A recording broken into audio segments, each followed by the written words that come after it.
नमस्कार। मैं doctor Ramanivas Sharma YouTube के इस साइंस और टेक्नोलॉजी के सेशन में बच्चों लर्नर्स आप सभी का बहुत बहुत स्वागत है। और आज हम क्लासिफिकेशन के 10वें चरण पर हैं।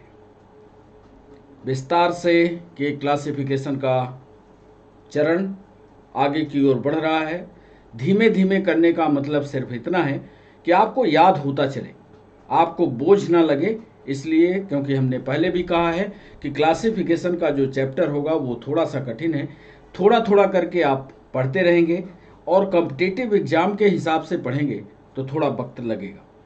थोड़ा थोड़ा करके आप पढ़ेंगे तो उन सवालों को भी हम कराते चलेंगे जो सवाल आपके लिए कॉम्पिटिटिव एग्जाम के लिए आवश्यक है। सभी को जितने भी सेशन हमने अभी तक क्लासिफिकेशन पर किए हैं, ये आपकी जिम्मेदारी है कि सभी सेशन को एक बार फिर से रिवाइज करें, उनके नोट्स बनाएं, क्योंकि जल्दी ही हम इस पर एमसीक्यू का सेशन लाने वाले हैं।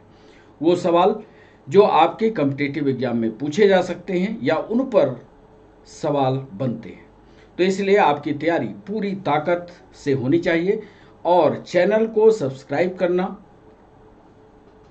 ना भूलिएगा, क्योंकि जितना जल्दी सब्सक्रिप्शन बढ़ जाएगा उतना जल्दी हम सीधे आपके सवालों को लाइव रूप में यूट्यूब के चैनल पर दे पाएंगे।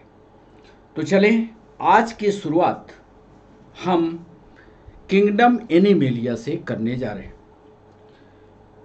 इसके पहले के क्लासिफिकेशन में आपको याद होगा कि आर.एस. बिटकर साहब ने 5 किंगडम सिस्टम क्लासिफिकेशन को बताया और जितनी भी लिविंग थिंग थी उसको 5 समूहों में बांटा। वही चित्र आपके सामने आपके स्क्रीन पर दिख रहा होगा। पहला था मोनेरा, फिर था प्रोटिस्टा, फिर था फंजाई, फिर था प्लांट और आज बारी है एनिमेलिया की। मोनेरा को हमने पढ़ा दिया है। जितने कॉम्पिटिटिव सवाल आए थे हमारे पीछे, यदि आप YouTube के लेक्चर्स को देखेंगे तो हर सवाल पर हमने डिस्कशन किया है। प्रोटिस्टा पर भी हमने ऐसा ही बनाया है। फंजाई हमने एक एक करके टू द पॉइंट आपको पढ़ाया है, तो फंजाई पढ़िएगा। प्लांट्स के बारे में प्लांटी पर हमने एक विस्तार से 2 दिन 3 दिन का लेक्चर उस पर तैयार किया है, उसको पढ़िएगा। और आज बारी है एनिमल्स की या एनिमेलिया की, जिसमें आज हम एनिमल्स के बारे में उनका कैसे क्लासिफिकेशन हुआ, आज इस पर विस्तार से बात करेंगे। ध्यान ये भी है हमारा कि वो सवाल आज हम आपको बताएंगे जो आपके कॉम्पिटिटिव एग्जाम में, चाहे पीएससी हो, चाहे यूपीएससी हो, चाहे पीएनएसटी हो, चाहे एमपीएसआई हो, जितने भी वनडे एग्जाम हैं, सारे सवालों को हमने कोशिश की है कि इकट्ठा किया है, उनको भी आज आपको बताएंगे। सबसे बड़ी बात, एनिमेलिया के क्लासिफिकेशन में जो हम शुरुआत करना चाहते हैं, क्यों ज़रूरत पड़ी एनिमल्स की क्लासिफिकेशन की। पहले भी बता चुके हैं कि एनिमल्स की क्लासिफिकेशन की आवश्यकता सिर्फ इसलिए पड़ी क्योंकि इनकी संख्या ज़्यादा हो गई और ज़्यादा संख्या होने के कारण इनके क्लासिफिकेशन को करना पड़ा कि एक एनिमल को पढ़ लिया जाए, फिर सारे एनिमल पीछे वाले अपने आप पढ़े माने जाएंगे। तो सीधा शुरुआत, क्लासिफिकेशन ऑफ एनिमल्स या एनिमेलिया। आइए,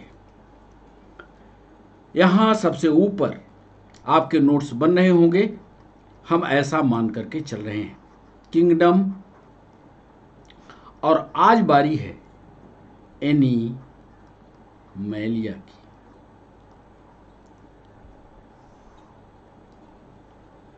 सबसे पहला जो आवश्यक पॉइंट है वो लिखने जा रहे हैं। अब तक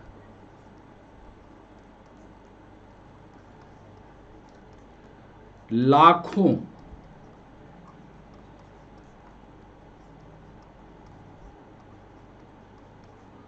जंतुओं की पहचान हो चुकी है, इसलिए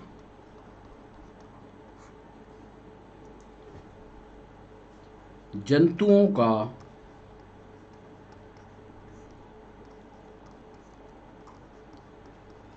वर्गीकरण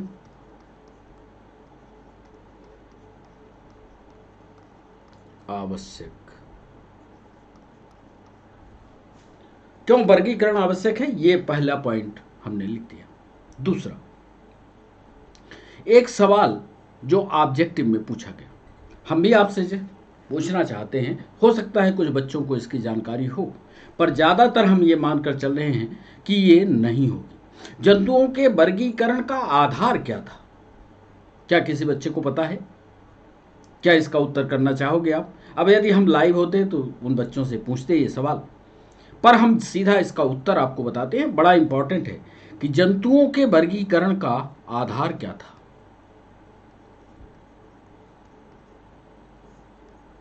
जंतुओं के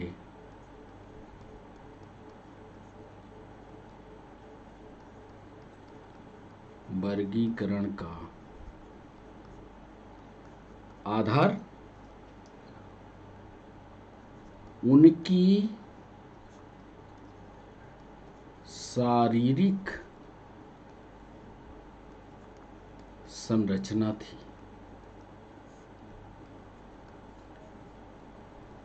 क्या उनकी शारीरिक, या इसको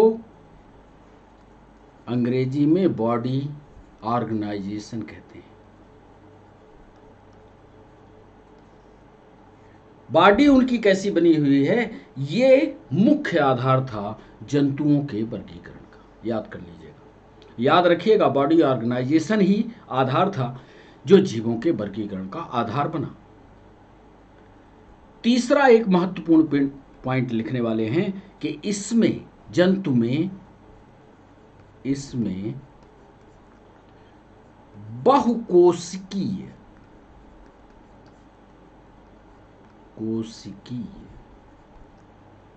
जंतु। अब बहुकोशिकीय का मतलब है एक कोशिका से ज्यादा, मल्टी सेलुलर। अब आप कहोगे कि साहब इसमें अमीबा भी तो जंतु है, लेकिन अमीबा एक कोश की है, आपने यहाँ मल्टी सेलुलर लिख दिया। क्योंकि अमीबा को हमने प्रोटिस्टा में पढ़ा दिया है, हालांकि अभी उसका उदाहरण भी आपको यहाँ बताएंगे, पर अमीबा को हमने प्रोटिस्टा में एक कोशिकीय जीवों के या अकोशिकीय जीवों में पढ़ा दिया है। तो इसमें जो एनिमल किंगडम का क्लासिफिकेशन बिटकर साहब ने किया, इसमें बहुकोशिकीय जंतु शामिल किए गए। ये बहुकोशिकीय जंतुओं की विशेषता ये है कि ये परपोषी होते हैं। दूसरा उदाहरण, परपोषी, हेट्रोट्रॉफ्स इसको बोलते हैं, हेट्रोट्रॉफिक होते हैं। तीसरा ये भी बता दें कि उधर यदि आपको याद होगा प्रोकैरियोटिक संरचना बताए थे जब प्रोटिस्टा पढ़ा रहे थे, मुनेरा की बात कर रहे थे, मुनेरा याद रखिएगा। मुनेरा में हमने मुनेरा और प्रोटिस्टा में शामिल किया था अमीबा को, तो वहां पर हमने कोशिका कैसी बताई थी। यहां पर बता रहे हैं ये परपोषी होंगे, हेट्रोट्रॉफ होंगे और यूकैरियोटिक होंगे। ये सारे सवाल पूछे गए, मतलब ये कोशिका विकसित है, विकसित कोशिका है। और फिर एक सवाल,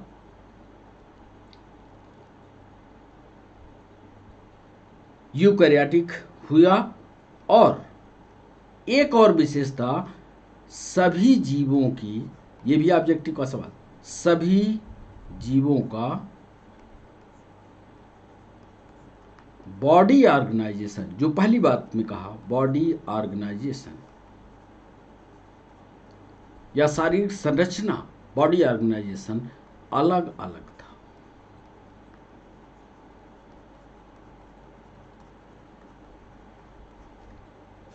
तीन चार ऑब्जेक्टिव इस पॉइंट पर, बहुकोशिकीय जंतु, मल्टीसेलुलर होंगे, हेट्रोट्रॉफ इन नेचर होंगे, यूकैरियोटिक यानी विकसित कोशिका होगी, और सभी जीवों का बॉडी ऑर्गेनाइजेशन अलग अलग। चौथा एक महत्वपूर्ण बिंदु इस पन्ने में और बता दें आपको, चौथा महत्वपूर्ण बिंदु यह है कि इसमें अमीबा को तो प्रोटिस्टा में पढ़ा दिया, अब अमीबा के बाद जो जंतु आता है वो जंतु है स्पंज। देखा होगा आपने, स्पंज को देखा होगा। आर्टिफिशियल स्पंज तो अभी आपको दिखते हैं, साइकिल की सीटों पर लगे होते हैं, लेकिन मोटरसाइकिल की सीट पर लगते हैं, लेकिन जो स्पंज समुद्र के किनारे पाया जाता है वो वास्तव में जंतु है। और ये अकेला एक ऐसा जंतु है जो स्टैग्नेट कंडीशन में पाया जाता है, फिक्स हो जाता है। समुद्र के किनारे मेराइनस होता है, समुद्र के किनारे बिल्कुल फिक्स अवस्था में पाया जाता है, वो वाला स्पंज। तो स्पंज से लेकर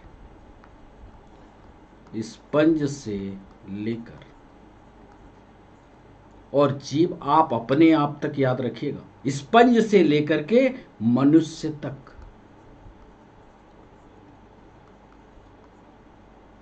या कोष्ठ में चाहें तो आप मैमल्स लिख सकते हैं, मनुष्य तक के जीवों का वर्गीकरण किया गया। ये 4 प्रमुख पिंड इस पन्ने में आपको याद रखना है। अब तक लाखों जंतुओं की पहचान हो चुकी थी, इसलिए जंतुओं का वर्गीकरण आवश्यक हो गया। जंतुओं के वर्गीकरण का आधार बॉडी ऑर्गेनाइजेशन रखा गया। इसमें बहुकोशिकीय जंतु रखे गए, हेटेरोट्रॉप्स थे, यूकैरियोटिक थे, और सभी जीवों के बॉडी ऑर्गेनाइजेशन अलग अलग थे। स्पंज से लेकर के मैमल्स तक के जीवों को यहाँ पर रखा गया। अब आइए दूसरी चीज जो आपको याद ही होगी।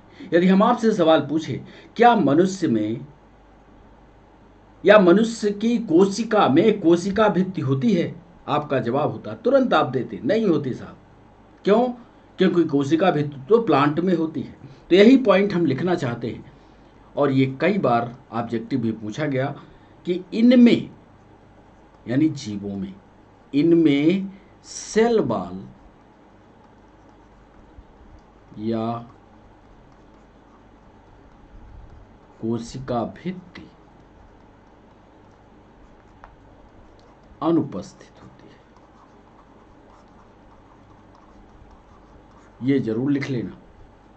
अब बॉडी ऑर्गेनाइजेशन में हम इसके पहले आपको बता चुके हैं कि सेल वॉल जो है सेल्यूलोज की बनी होती है, कहाँ कैसी बनी होती है इसका सारा डिस्कशन पहले कर चुके हैं। और बाद में इसकी किसकी बनी होगी, यहाँ पर कौन सी झिल्ली होगी, किसकी बनी होगी, ये सारा डिस्कशन आगे करेंगे।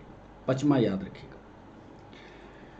एक सवाल एमपीएसआई में पूछा कि जो बहुकोशिकीय जंतु होते हैं उनको क्या कहा जाता है। 2-3 ऑब्जेक्टिव उस पर डले हुए थे, प्रोटोजोआ, मेटाजोआ, स्पोरोजोआ, क्या कहा जाता है? आपका जवाब बताइए, लिख लीजिएगा। बहुकोशिकीय, बहुकोशिकीय का मतलब ये हो गया मल्टी सेलुलर। जीवों को मेटाजोआ कहा जाता है।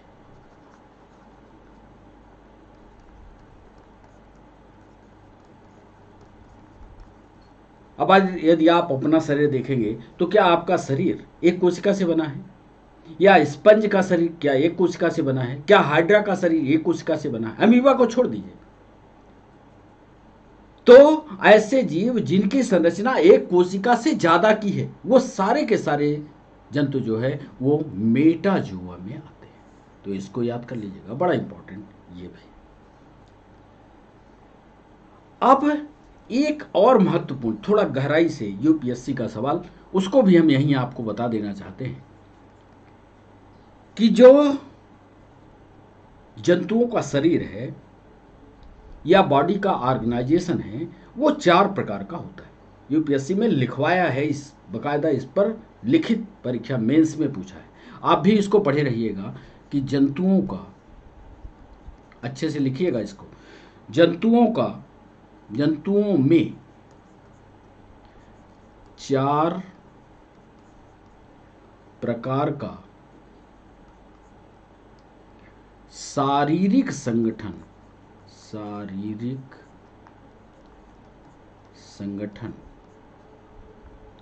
या अंग्रेजी में इसको कहोगे तो बॉडी ऑर्गेनाइजेशन पाया जाता है। यह जंतु की विशेषता है और इसी के आधार पर इसका वर्गीकरण भी हुआ है। लेकिन संगठन फिर उसके वर्गीकरण को भी और टुकड़ों में किया गया। लेकिन आपको बताना है कि जंतुओं में 4 प्रकार का बॉडी ऑर्गेनाइजेशन या शारीरिक संगठन पाया जाता है। अब पूछोगे आप पहला कौन सा, तो पहला जो क्लासिफिकेशन हुआ या बॉडी संगठन के आधार पर बांटा गया वो था जीव द्रव्य संगठन। हो सकता है आपने इसको ना पढ़ा हो, जीव द्रव्य संगठन, या इसको अंग्रेजी में कहते हैं प्रोटोप्लाज्मिक ऑर्गेनाइजेशन।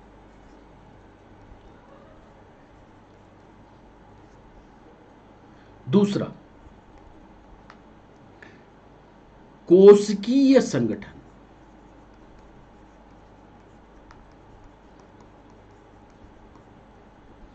या सेलुलर ऑर्गेनाइजेशन। और तीसरा है ऊतकीय संगठन,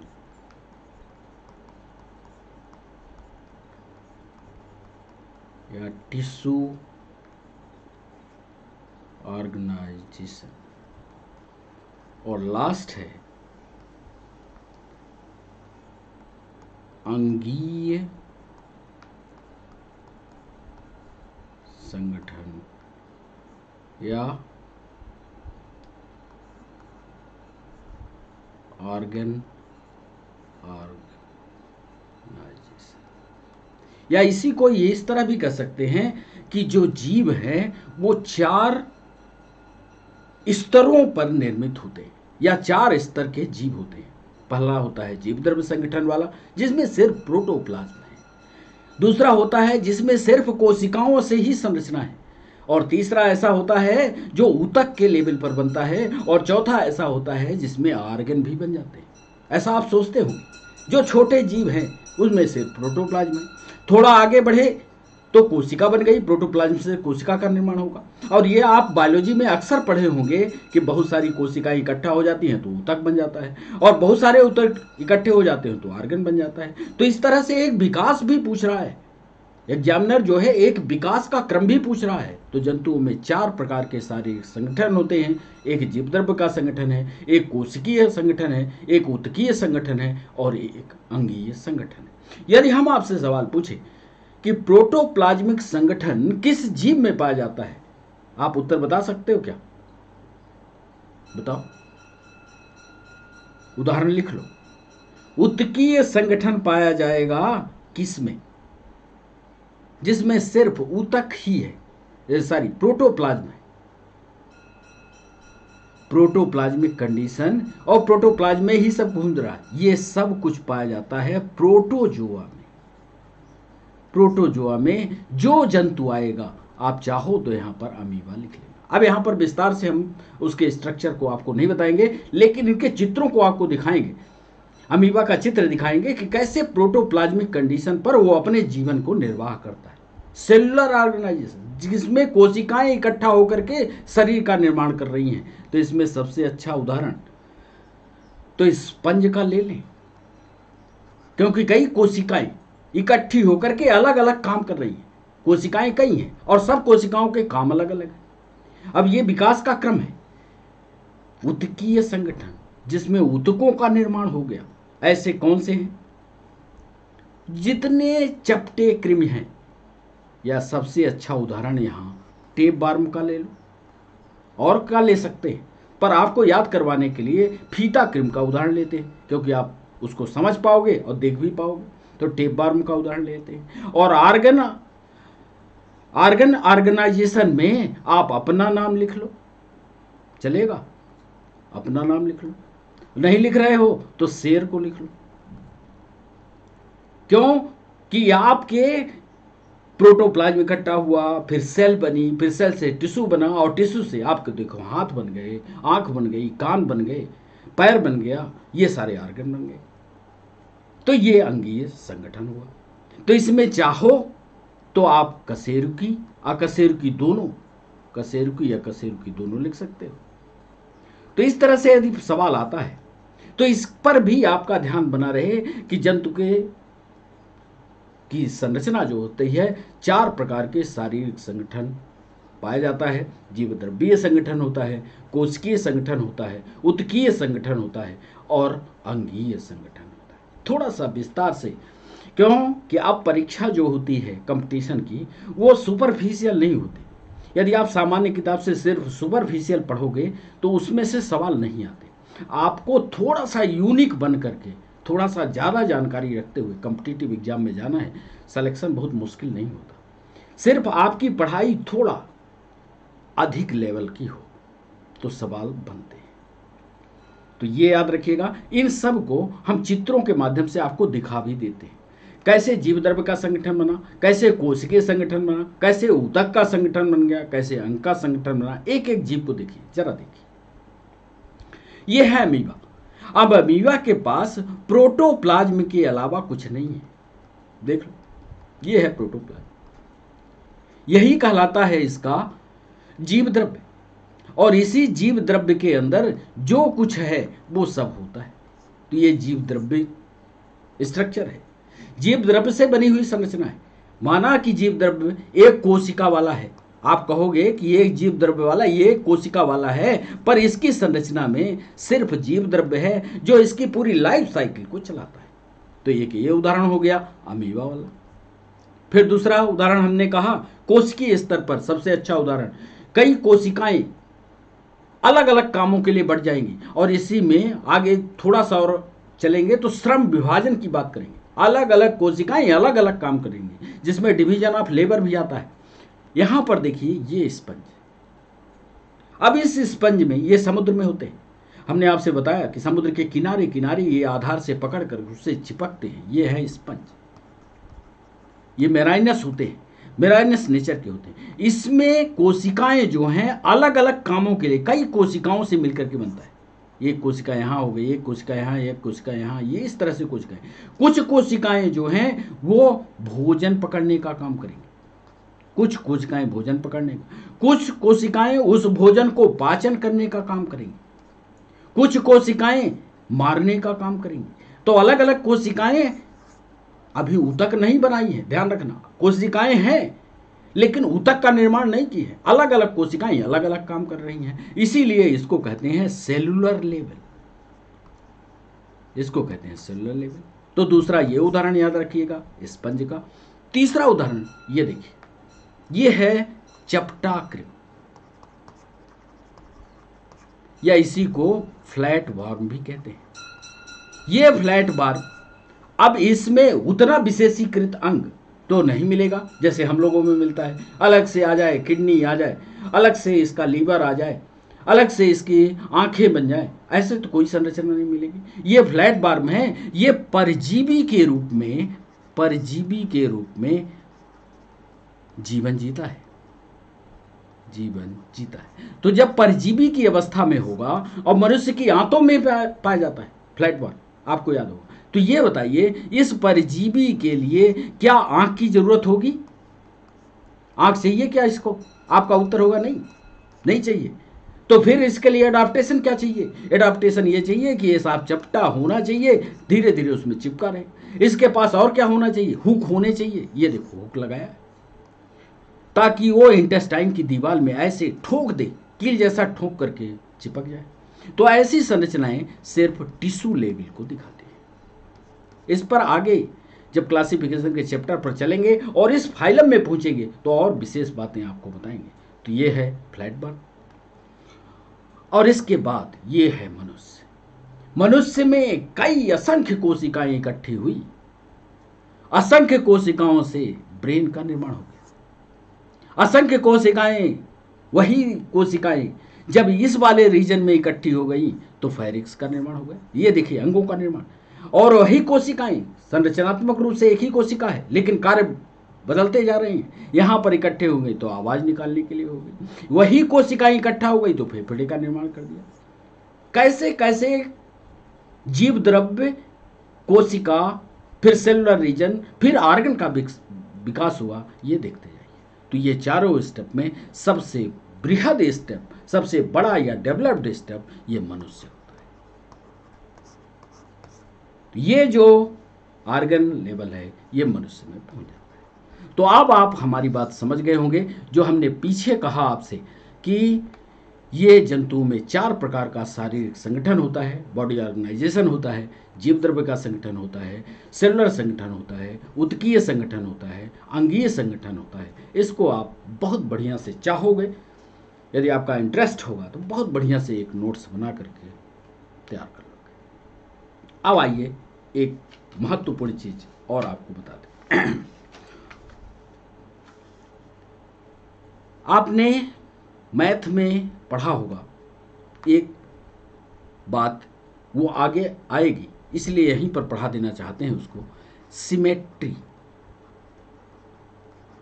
या हिंदी में इसको सममिति कहते हैं। मैथ में आप लोग पढ़ते हो सममिति, सिमेट्री। सिमेट्री है क्या, सममिति है क्या, और सिमेट्री को हम बॉडी सिमेट्री से जोड़ेंगे। पहले लिख लो आप, शरीर की सममिति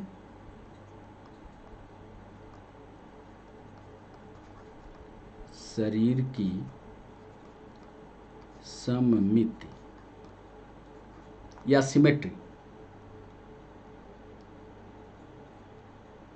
शरीर की सममिति या बॉडी सिमेट्री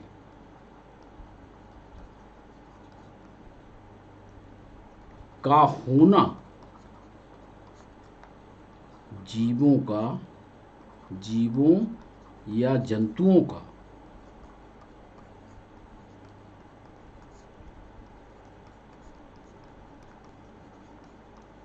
प्रमुख गुण है। सममित चाहिए, उसके बॉडी के स्ट्रक्चर में एक सिमेट्री होनी चाहिए, एक समानता होनी चाहिए, ये कहलाती है सिमेट्री। मैथ वाले ज़्यादा इसको अच्छी तरह से समझते हैं। आगे हम आपको सरल भाषा में समझा देंगे, आपके समझ में आ जाएगा। आपको बताते हैं दूसरे पॉइंट में कि जंतुओं में 3 प्रकार की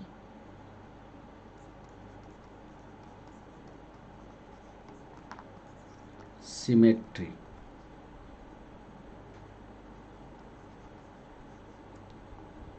पाई जाती है।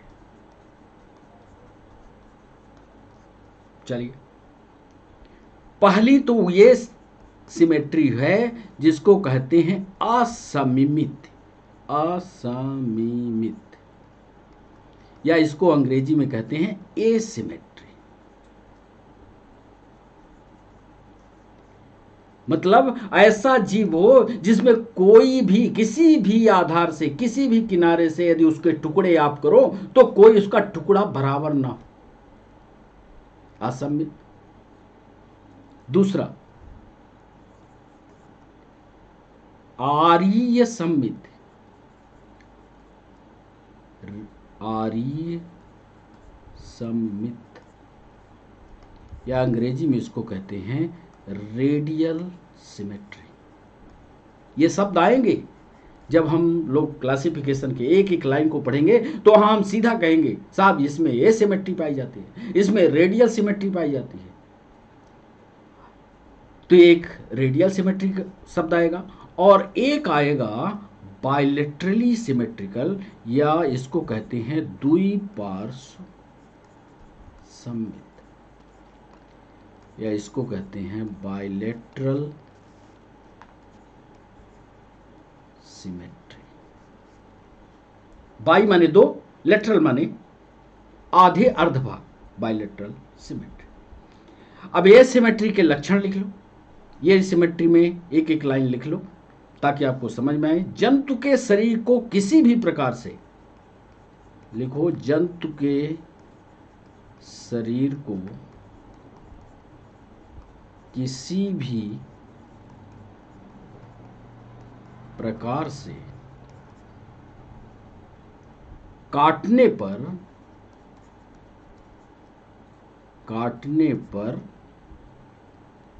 वह समान भागों में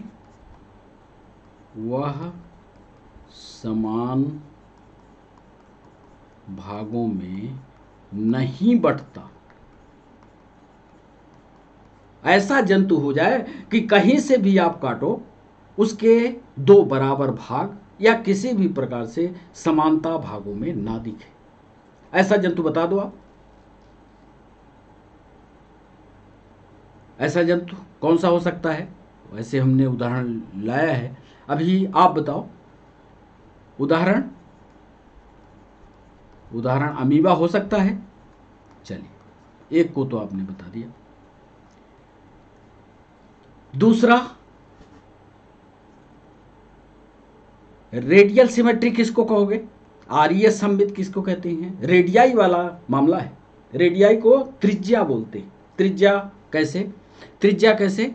ये एक सेंटर हो तो यहां केंद्र से लेकर के परिधि के बीच की दूरी ये जो है तो आर कहलाती है। अब ऐसी कोई कटाई की जाए किसी जंतु को, कोई सेंटर से ऐसे ऐसे करके काटा जाए, ऐसे बराबर भाग कर हो जाए, तो उसको रेडियल सिमेट्री में रखेंगे।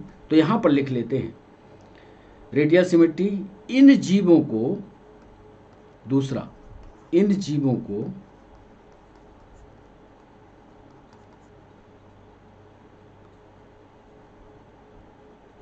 केंद्र से,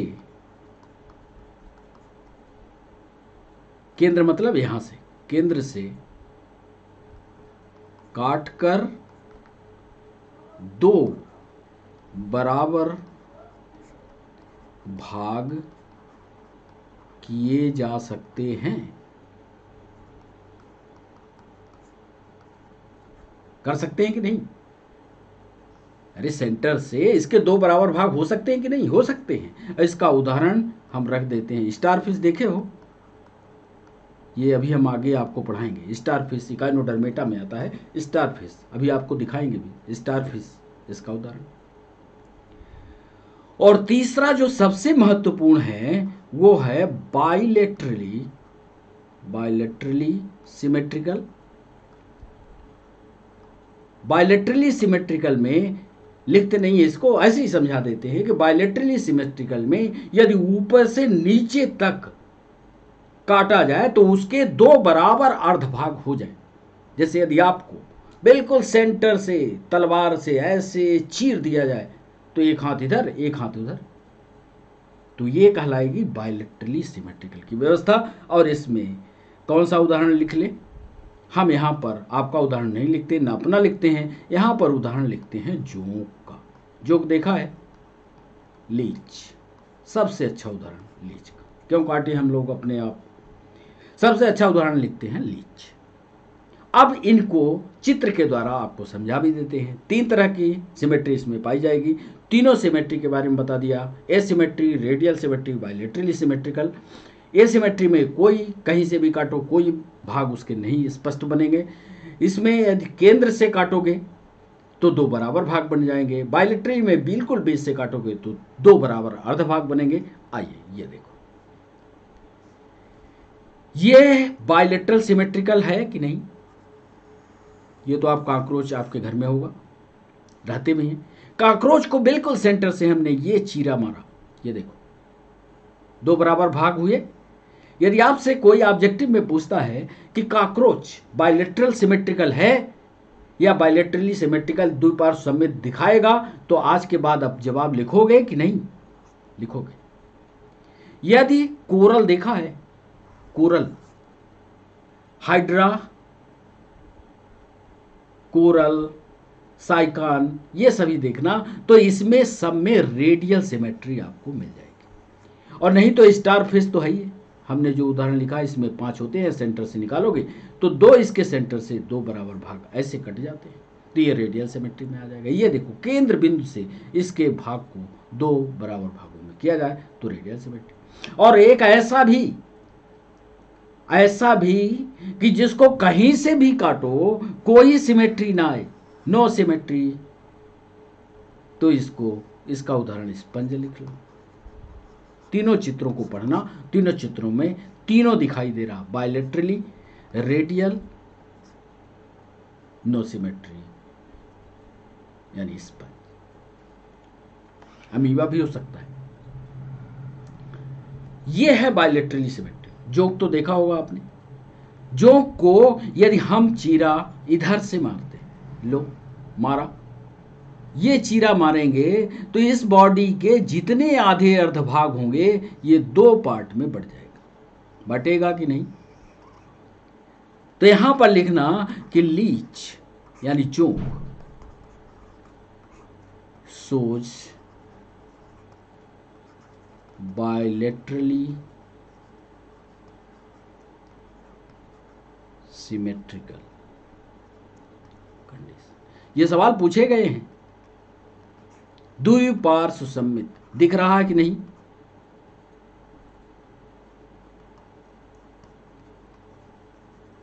और यदि नहीं समझ में आएगा, ये बात नहीं समझ में आ रही है, तो ठीक 6 बजे ये क्लास लाइव होती है। उस लाइव पीरियड में हम जुड़े होते हैं। यदि आप लाइव पीरियड में हमसे मिलोगे और कमेंट बॉक्स में आप कमेंट करोगे तो हम सारे प्रश्नों का जवाब देंगे।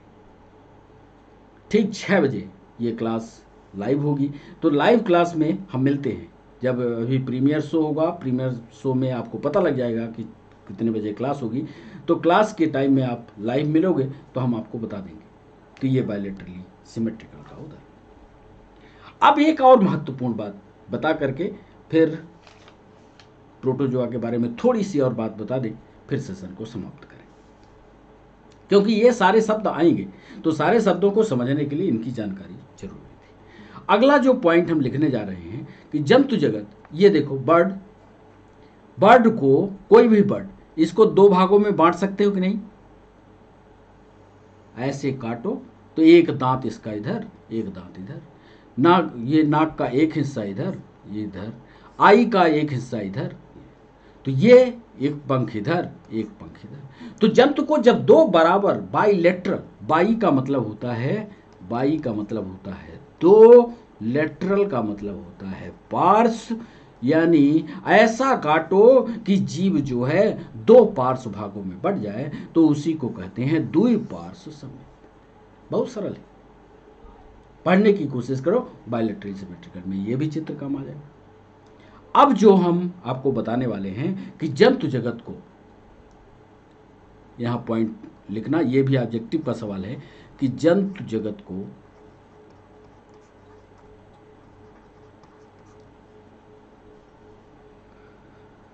दो सब किंगडम में, जंतु जगत को, पूरे एनिमल किंगडम को 2 सब किंगडम में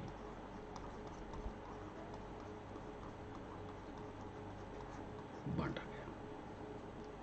इसमें से एक था प्रोटोजुआ,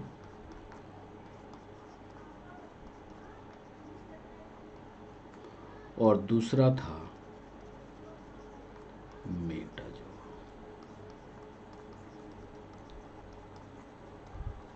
ये याद कर लेना।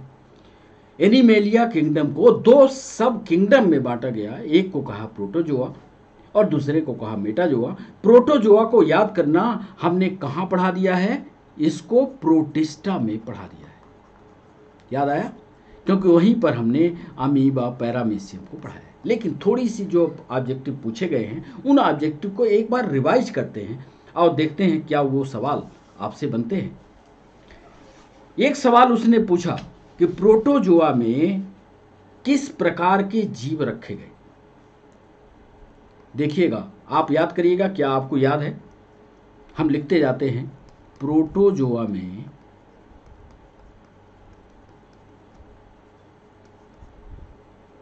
एक कोशिकीय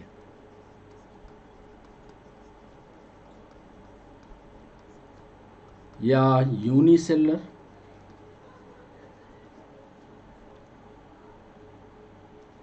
यूकैरियोटिक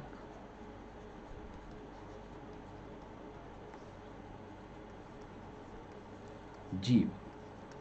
अभी हम थोड़ी देर पहले एक ऑफलाइन की क्लास लेने गए। हमने उस बच्चे से पूछा कि प्रोटोजुआ में किस तरह के जीव रखे गए। ये तो बता लिया कि साहब यूनिसेलुलर रखे गए, लेकिन यहाँ पर वो धोखे में चला गया। उसने कहा यूनिसेलुलर था लेकिन वो प्रोकैरियोटिक था। गलत था जवाब। प्रोकैरियोटिक नहीं हो सकता। प्रोकैरियोटिक तो हमारे पास वायरस और बैक्टीरिया इसके अच्छे उदाहरण हैं। यूकैरियोटिक इसलिए क्योंकि ये कोशिका डेवलप्ड होती है, एक ही कोशिका सारे काम करती है, उसमें माइटोकॉन्ड्रिया भी है, गाल्गी बॉडी भी है, न्यूक्लियस भी है, तभी तो दूसरा अमीबा बनता है। तो प्रोटोजोआ में एक कोश की यूकैरियोटिक जीव रखे गए। एक ये इसमें यह बताइए कि इसके जीव जो होते हैं प्रोटोजोआ के, वो अधिकांशतया हेट्रोट्रॉप्स होते हैं कि ऑटोट्रॉप होते हैं। यहां भी आप लिखोगे कि प्रोटोजोआ के, यह भी सवाल पूछा गया, प्रोटोजोआ के अधिकांश जीव हेट्रोट्रॉप होते हैं, हेट्रोट्रॉप्स या परपोषी होते हैं। इसका प्रमुख उदाहरण यदि आपसे पूछा जाए तो आप तुरंत बताओगे साहब अमीबा, यूग्लिना ले लीजिए। अमीबा तक तो आपके समझ में आ गया था, यूग्लिना पर सवाल था। यूग्लिना के बारे में हम लिख देते हैं कि यूग्लिना अनोखा जीव है, पूरा लिख देते हैं क्योंकि कई बार यह सवाल पूछा गया। अनोखा जीव है जिसमें पादप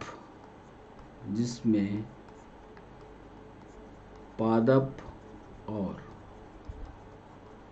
जंतु दोनों के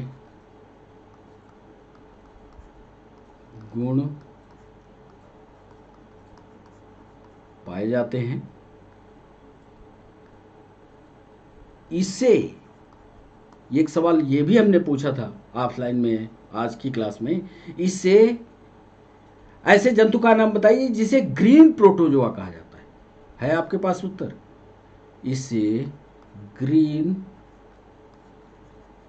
प्रोटोजोआ कहा जाता है। फिर एक सवाल हमने पूछा, वही सवाल आपसे पूछ रहे, इसमें चलने के लिए, लोकोमोशन के लिए क्या पाए जाते हैं?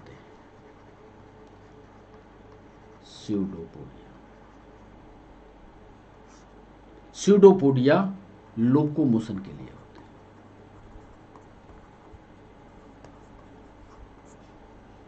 चलने के लिए स्यूडोपोडिया होते हैं। एक सवाल और पूछा कि प्रोटोजोआ में भोजन पचाने के लिए कौन सा अंग पाया जाता है आपके पास जवाब? यहां लिख लेते हैं कि प्रोटोजोआ में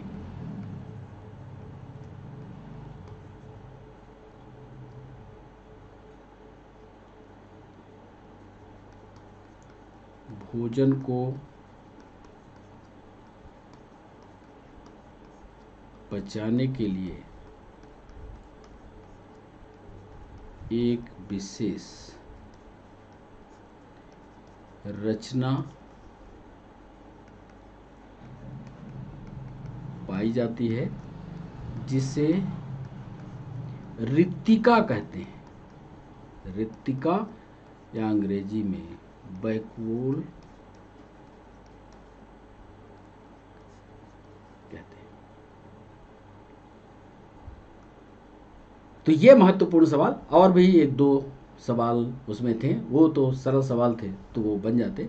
तो ये प्रोटोजोआ से जुड़े हुए सवाल याद कर लीजिएगा। तो जंतु जगत को दो सब किंगडम में बांटा गया, प्रोटोजोआ, मेटोजोआ।